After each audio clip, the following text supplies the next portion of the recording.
Salut à toi, aujourd'hui je suis à Lagos pour te parler coworking en Afrique. Bon, tu vas me dire qu'on va encore parler de WeWork, mais en fait pas du tout, parce que WeWork sont quasi inexistants sur le continent. Je crois qu'il doit y avoir 1 ou 2 lieux en Afrique du Sud uniquement.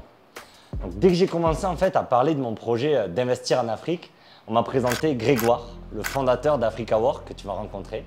Et après de longues discussions sur WhatsApp, en fait, il m'a convaincu de venir voir Lagos de mes propres yeux. C'est lui qui a créé Africaworks, qui est aujourd'hui sûrement le plus gros groupe de coworking sur le continent africain. Je pense qu'à ce jour, il doit avoir 22 lieux. Ce que j'ai adoré de mon échange avec Grégoire, c'est en fait sa compréhension du continent et surtout en fait l'unicité de son business. On est loin d'un simple copycat. Il a vraiment pensé en fait le coworking pour le continent. Je pense que tu vas adorer sa vision et surtout prendre des notes parce que je pense que c'est vraiment une masterclass pour comprendre l'internationalisation d'un business sur le continent africain. Allez, welcome to Africaworks.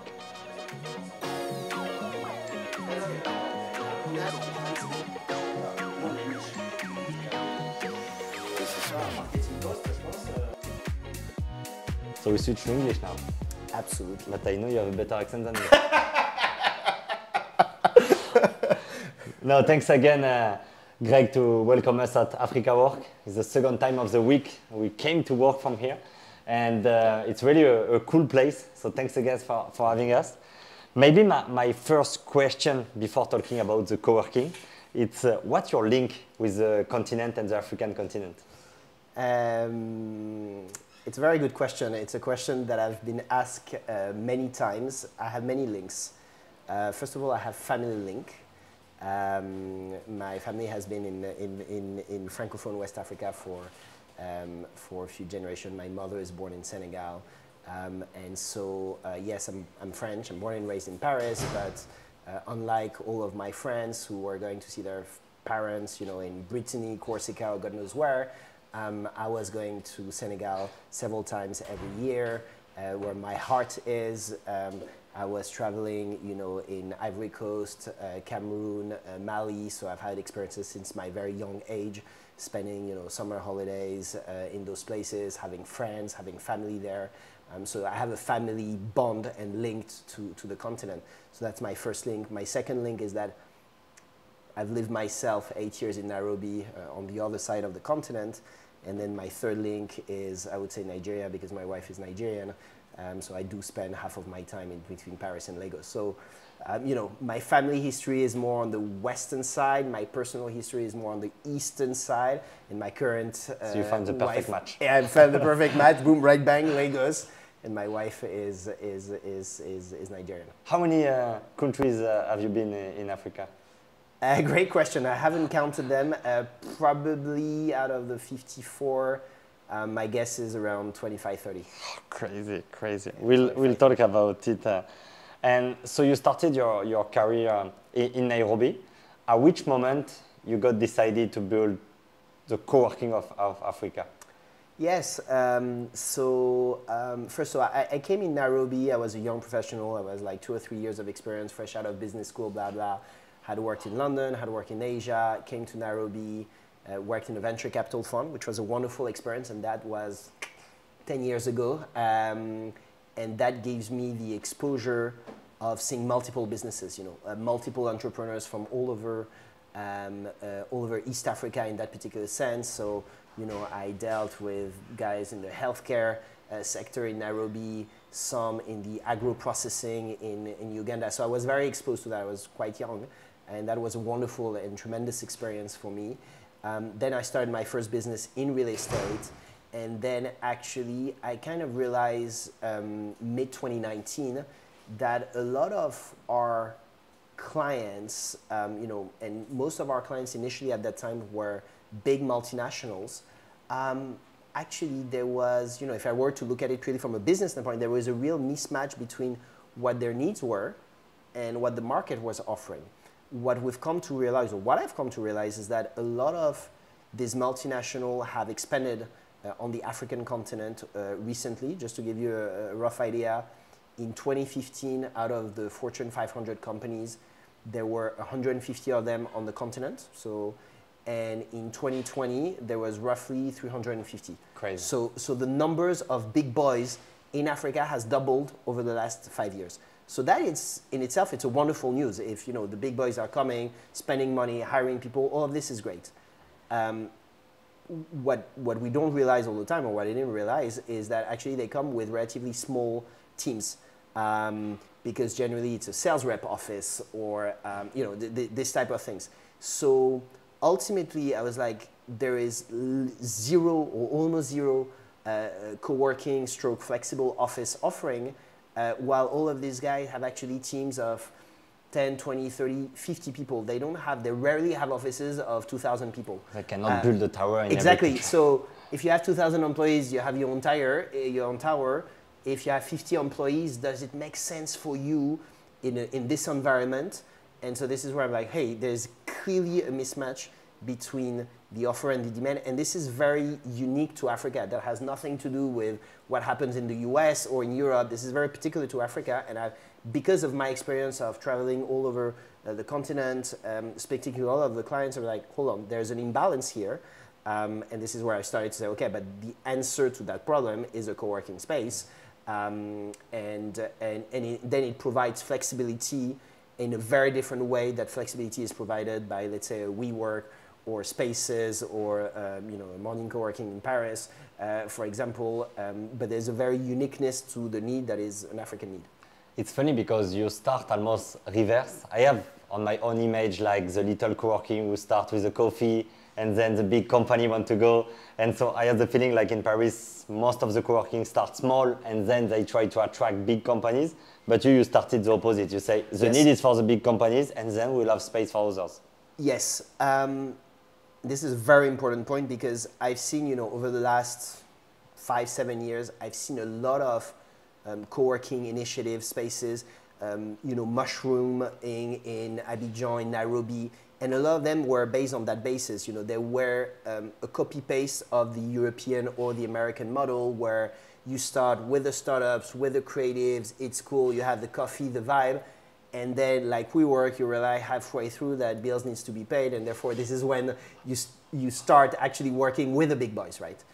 And so this is why I saw across Africa so many initiatives of co-working, great design, cool vibe, all of this, but there's no viable business because, and this is a personal conviction of mine, is that sometimes I see as an entrepreneur, one of the biggest mistakes that I've seen, I would say everywhere in the world, but I would say potentially slightly more in Africa, is misunderstanding what your target audience is. Yeah. It might sound super simple, what I'm saying, but sometimes, and I think common mistake number one. Common mistake number one for me. And so sometimes the risk, especially in Africa, where generally sometimes, and when I say Africa, bear with me, it's 54 countries, so I'm like, it's obviously, the realities are extremely different, but in between the 54 countries, but sometimes there's this risk where I've seen in many businesses, people trying to copy-paste what happens in Europe or in the US and bring it here. And typically that's what happened in my line of business in co-working, where it was focusing on just the wrong target audience. And so for me, the underlying assumption, the starting point of the thought process was I could see the needs of these big multinationals. What these big multinationals are going to give us is a very sound, solid business, right? And based on that solid business, that will give us then the financial strength, the financial muscle, the unit economics to then deploy a solution for the local SMEs, the fast-growing startup. In other words, it's almost a cross-subsidy mechanism where you get the stability and the profit from the bigger boys, and then you reinvest some of this stability and profits to actually come up with a product for the local SMEs or the fast-growing startup. And so it all started with the multinational, and the more we grow, the more actually we expand our number of local SMEs and startup, because we can leverage this core of the business. And you mentioned there is some initiative like small co-working starting all around the place. The big players of the co-working industry are not on the continent at the moment, or there are only few, right? Yeah. No, there's only actually, out of all the bigger players on the co-working, there's WeWork in South Africa, but South Africa is different. Yeah, and they're struggling big time. I don't know how wide the audience of this video is, but they're struggling big time. I think globally, and particularly in South Africa, so they're more in the trying to survival kind of pull, or even pull out. So that's one. And I think no, the answer to your question is, and there's several reasons for that. That no international players have actually come to Africa. Is a lot of them, first of all, there's an asymmetry of information. You know, Africa, as you know, most of the biggest countries in Africa are quite scary. So people are like, you know, why would I go there? Second, some of them are listed, and that becomes then a real estate risk. You know, you take, we're here in Lagos, you take a big lease for 10,000 square meters in Lagos. This is a liability on your balance sheet. If you're privately funded and you manage your risk, that's fine. If you become listed, that's... As a shareholder. As a shareholder in New York or in Tokyo, they're asking a lot of questions, so you kind of you need to manage the risk. And then the truth is, it's a relatively new industry, right? And so I think what I've seen a lot of international players is focusing on their core markets. Because even just out in Europe, there's not one dominant player just out in Europe. So the thought process is like, you know, maybe in France, you know, even the biggest players in France, they're actually in Paris. Only in France, only in Paris. Or only in Paris, you know, if you think of, for example, Morning Coworking, which is one of the biggest, they probably have whatever, 30 or 40 spaces, they're only in Paris. If you go to London, they're only in London. So we're at the stage where the industry is super fragmented and you don't even have national players, let alone continental players. So think about Africa is like, you know, first the step one is moving from capital to the country, then the country to the continent, and then anything global. The only global brand that has emerged is WeWork, and that's it. And they're not in Africa, and I don't think they're coming anytime soon. How do you start a coworking? Because it's a real estate, you need a big space, we need the premium services as well to attract these big players. So how did you start the ideas? Did you find your personal network and build a small place and then grow? Did you raise money with your vision? What was the initial idea to start a business? Because a startup you can code on yourself, but a coworking, you need a place. No, definitely. So what I did first is I spent probably 6 months really thoroughly researching the business model, having consultants bring all their experience, right? Because at the end of the day, this is something that has been done very successfully elsewhere. So there are lessons to be learned from everywhere in the world, a lot of it from Asia in terms of the operating model as well, because copying something that is working in London and New York and bringing it to Lagos, you know, the context and the environment is quite different. But looking at, you know, places like Jakarta, Manila, you know, what are, you know, Jakarta, Sao Paulo is not, you know, these are good comps or proxies for some of the cities we're seeing. So I've studied the business model, but also in developing markets, or fast-growing markets. So the first 6 months I really spent it on, you know, understanding what are the dynamics and what makes it successful. On the basis of that, I fundraised a little bit of money and then started a pilot. And so what I knew right from the beginning that Africaworks vision was Pan-African, and that's the name, Africaworks. There's, you know, there's a lot of Afro-optimism and very strong values behind that. So it goes way beyond just a co-working or a brand. It's actually, it's almost, you know, it's a philosophy. It's almost a philosophy, yes. So thank you. I'm glad you're getting it because, and so, but I was like, okay, where do we start? Do we start in Dakar? Do we start in Nairobi? Do we start in Lagos? In Cape Town? Goes nowhere. And so we've identified Abidjan as the place to start. And so this is, you know, we did the research, fundraised a little bit for proof of concept, then open in Abidjan, and then it was very successful. And on the basis of that, we did a rollout in the middle of COVID, which then I guess is a different story. And we can really see your vision when we enter to Africaworks, because the building just on the right, you see a big universal sign. So how many big players do you have at the moment, and can you share some name of company who trust you to put Of course, so we have, right now, as I say, we have 22 Africaworks. We're kind of opening or signing a new one every month. So kind of every month is incremental. Now, in between the moment we sign and the moment we open, there's a few months. So that's why there's always a difference between the ones that are signed and the ones that are open. So we have 15 across 8 cities on the continent. And we have roughly 400 corporate clients. Crazy. I would say half of them are big multinational. A quarter of them, 25%, are local SMEs, and 25% are the super fast growing startups. So in terms of the big boys, we have Universal Music. We work with L'Oreal across the continent, with Volkswagen, IBM, Toyota, etc., etc. So this type of very established business. Local SMEs are often serviced in the service sector, so that will be your digital agency, your coding school, all of that. So it's a lot very much into the service. And then in terms of the startup, we work with Flutterwave across the continent. We work with Paystack across the continent. MFS Africa is one of our best clients. So all the big unicorn of yeah, so all the big boys. Just to give you an example, one of our very first clients actually in our proof of concept in Abidjan was a startup called Jamo, who then became the first ever Y Combinator accepted startup from Francophone Africa.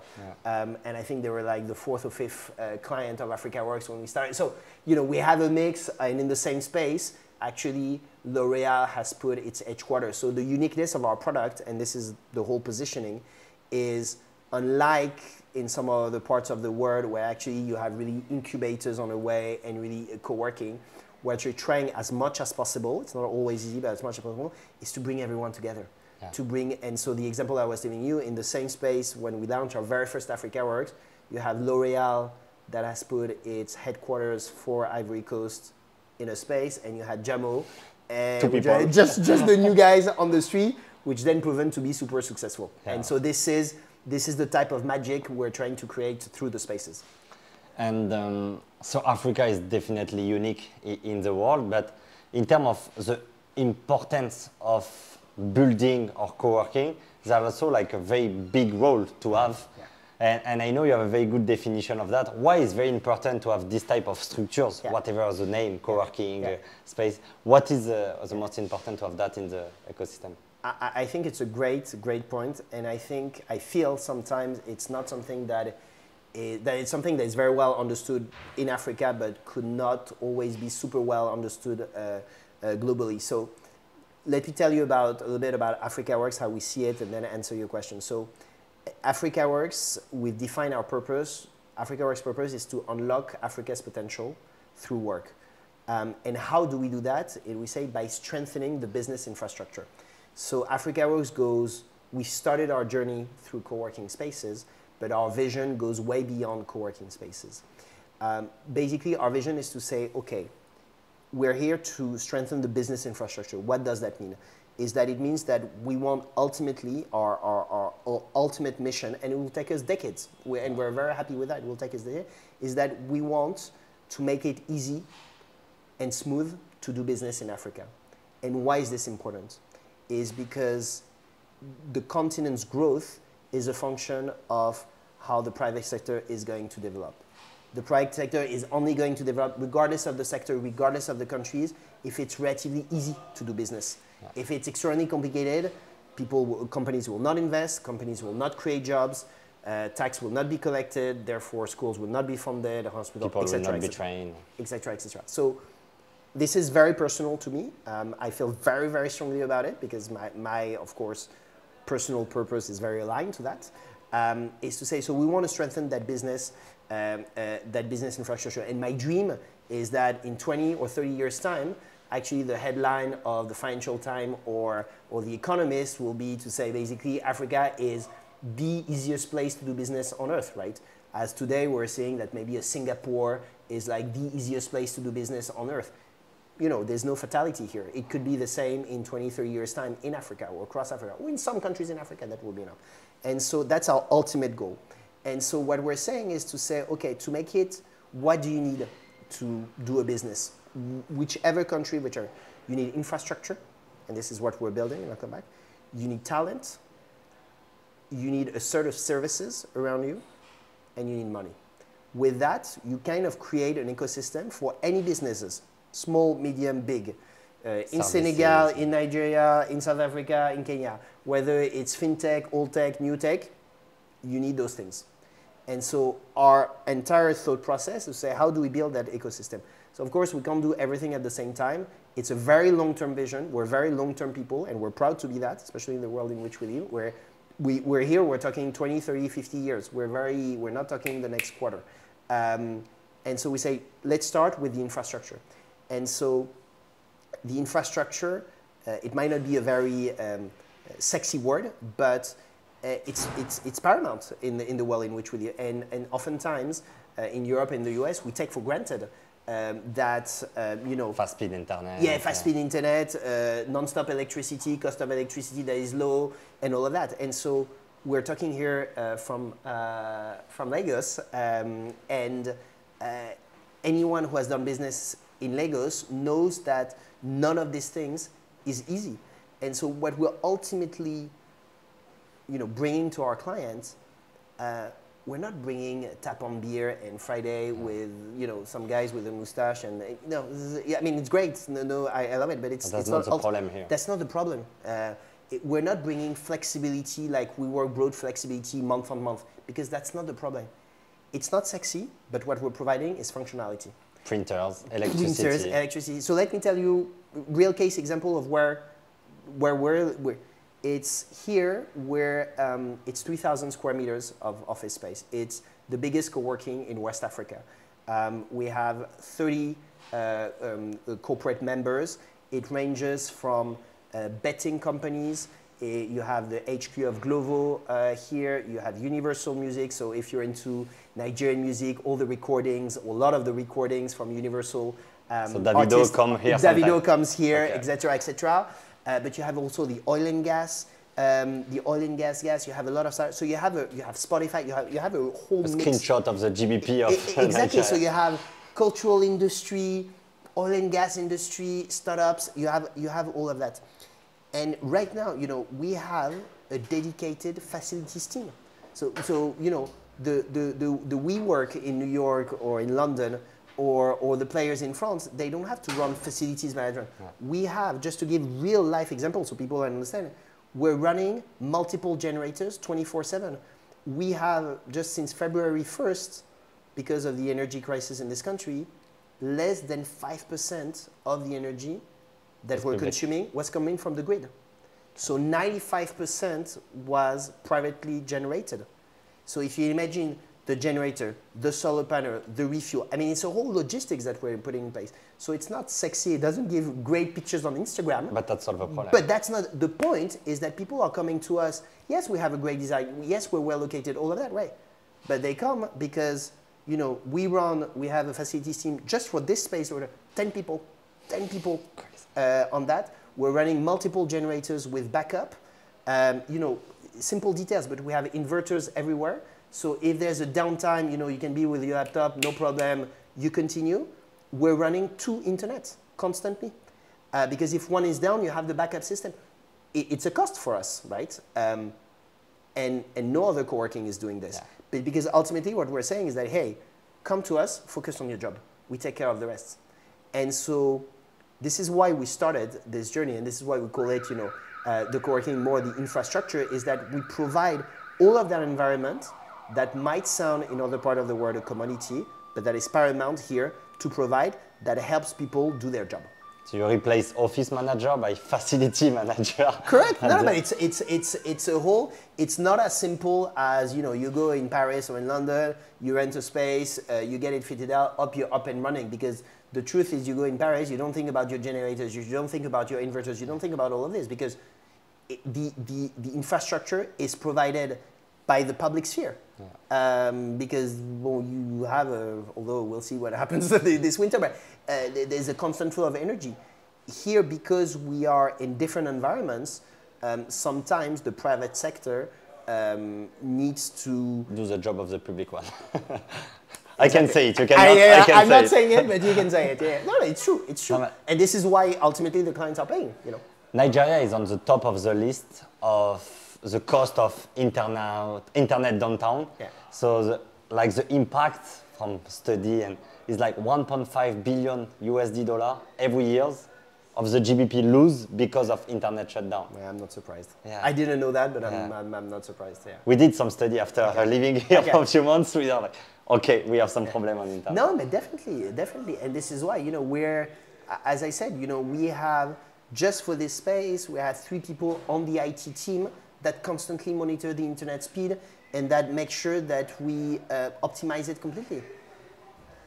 Where else in the world do you have to do this? But this is why also clients come to us, is that they come and they actually can work, they can have their video conference, they can work. And they're ready to pay more for that. Exactly, exactly. But that is required to do it, so that, and this is why we call it infrastructure, is that we provide this infrastructure for people to, for companies to thrive. It's super interesting. There is also a lot of different aspects or different problems that companies face to do business in Africa. So you mentioned like the basic one about infrastructure. What are the other problems that African companies are facing to do business in Africa? I can tell you what the problem that we're facing, yeah. And I can tell you some of. I'm not. I'm humble enough. I don't know. I haven't done surveys and things like this, but I do interact a lot with friends, entrepreneurs, and customers and things like this. So what I've heard and what we experience. So obviously the infrastructure is a big element. So if you're in the service industry, infrastructure is your offices. If you're in manufacturing, then your infrastructure issue are your roads, your tolls, your ports. You know, so infrastructure in general is an issue, depending on which sector it takes various faces. Second is access to talent. I think this is a global issue. Yeah. This is a global issue, but it's also an issue with slightly different dynamics in Africa. So this whole silent quitting and all of that is partially true. I don't think it's as true as elsewhere, but there's other challenges. But talent, as always, you have great talent regardless of the business you fly. You can have the best business model. If you don't have the right talent, we all know that it doesn't work, right? So talent, as everywhere in the world, it's a big element. I would say, and obviously, you know, access to money, access to funding, it's a big. It's more difficult in Africa than some countries. Yeah, I mean, you know, raising equity is particularly complicated. The equity is generally, and I would say unfortunately, equity coming from abroad, from the US, from Europe, sometimes from Asia. That means that it's equity that is denominated in hard currency. Reaching your 25–30% IRR in dollars where you operate, let's say in Ghana, where the Ghanaian cedi since January 1st has depreciated 35%. Crazy. You need to have a bloody good business to return your 30% IRR in hard currency when your local currency depreciates by that. So, you know, so you get very limited access to equity investors.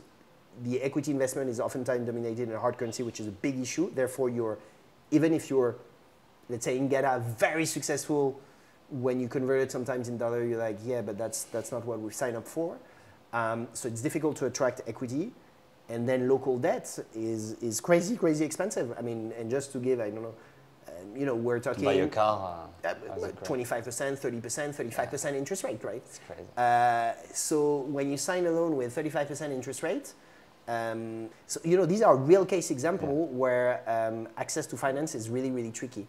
And I think access to knowledge in general is complicated. My experience of doing business in Africa is there is a lot of insider knowledge.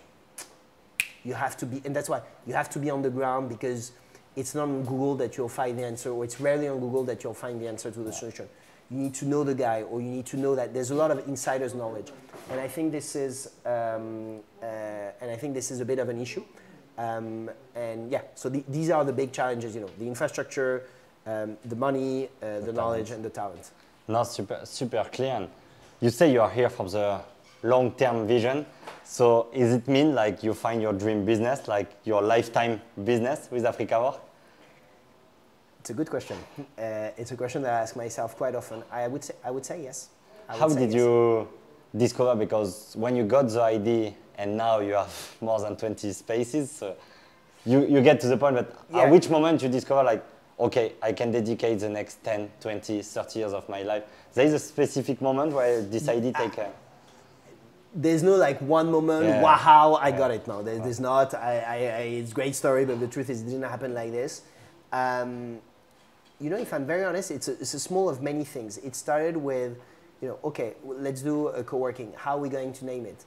And you know, this name Africaworks, I came up with it, and it was my very first choice. You know, first name is this. I say because the vision is this and that, the vision that I've given you, because I wanted to be Afro-optimistic. I wanted to, because we are in, you know, it's about telling, yes, you actually, Africa works. And that's why the S is so important in English, because there's this meaning of, hey, it's a great place. It works here. And so I think the big element for me is to start with the name, because the name is particularly important. And for me, as surprising as it could be, the name helped shape the vision. The vision was already there, but I think the name helped shape the vision. And so that was, I think, the first milestone is getting the name. And so I think at some point we've, you know, also just discussing with members, you know, just discussing about the challenges that they're facing and all of that. This is, you know, all this human interaction. You know, if there's one thing that is so wonderful in Africa is all this human interaction. Just discussing, engaging with them, understanding what they do, understanding their journey, and to realize that actually the potential is enormous. And this is why, you know, we start putting more words to what is really our purpose, what are our missions, and you know, what are the key pillars in our experiences. So yes, I'm very comfortable, whether it's my entire life, I don't know. As they say in Nigeria, by God's grace, they say it a lot. But you know, whether I'm happy to dedicate the next 20 years of my life to building or to delivering on that vision, yes, it's a long-term game. I mean, it's a long-term game. I believe in long-term everywhere, and especially true in Africa, and especially if the vision is relatively big, yes, it takes time. So I'm very at peace, at least personally, myself, say, the next 20 years, I'll do that. So you have 8 different cities, you mentioned, or 8 different countries, and you have been to 25 of them. Yes. Where is your favorite Africaworks? Hey, it's a difficult one. Based on October 2022. Yes. I think the coolest one from a design standpoint is clearly Cape Town. There's no doubt about that. I think part of my heart goes to Abidjan, because that was the very first one we opened. Very first one we opened. And to be fair, I like them all, but for various reasons. Some also because, you know, in Accra, the team is, I'm particularly close to the team. And I think this one here in Lagos is probably our biggest investment. It's the biggest in West Africa. It's the most diverse. So a lot of my heart. Most expensive city. Most expensive city as well.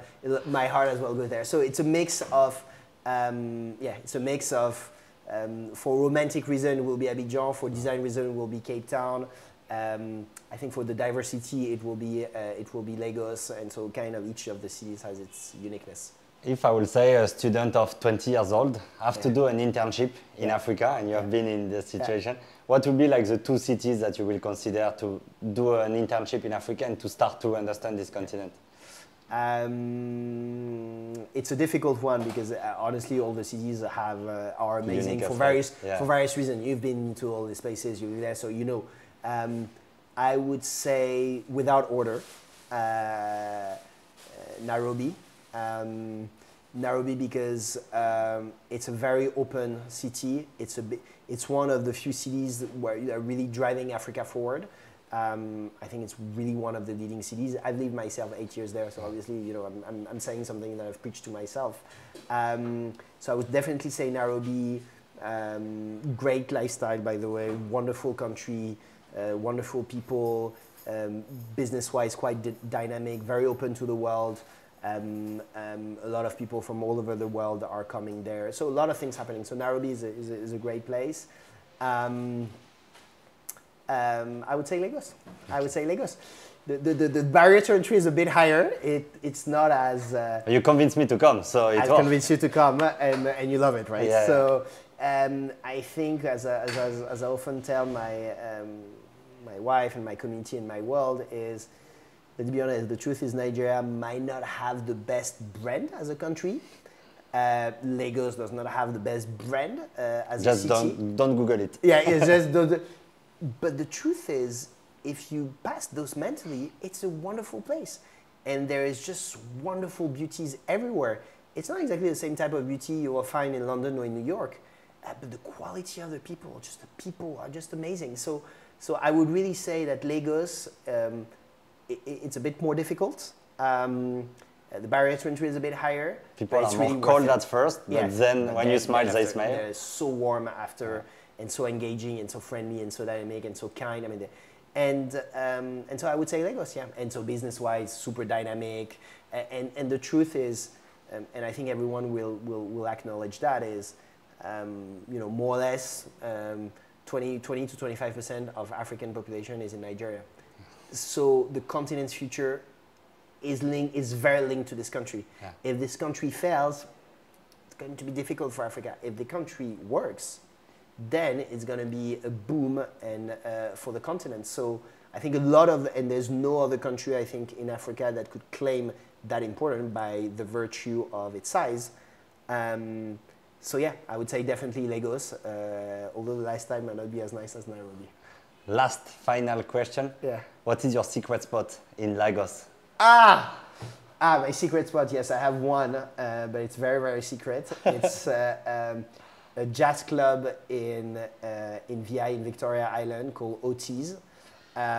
It's a very, very small house at the back of a garden. There's always a 1960s old Jaguar that is parked in front, that is owned by the owner, OT's. And they play very regularly. You feel like you're in New York in the 30s. There's some jazz band and live performance that are just amazing.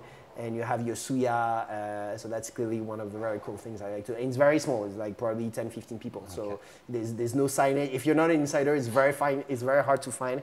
It's definitely a very, very cool place. So thanks again, Greg, to invite us in Lagos, break the cliché, I think, and discover the New York of Africa. I'm truly amazed about this city. And thanks for welcoming us this week to work on Africaworks. I can confirm the infrastructure are robust. So thanks again for your time. Thank you very much. Thank you, guys. Cheers.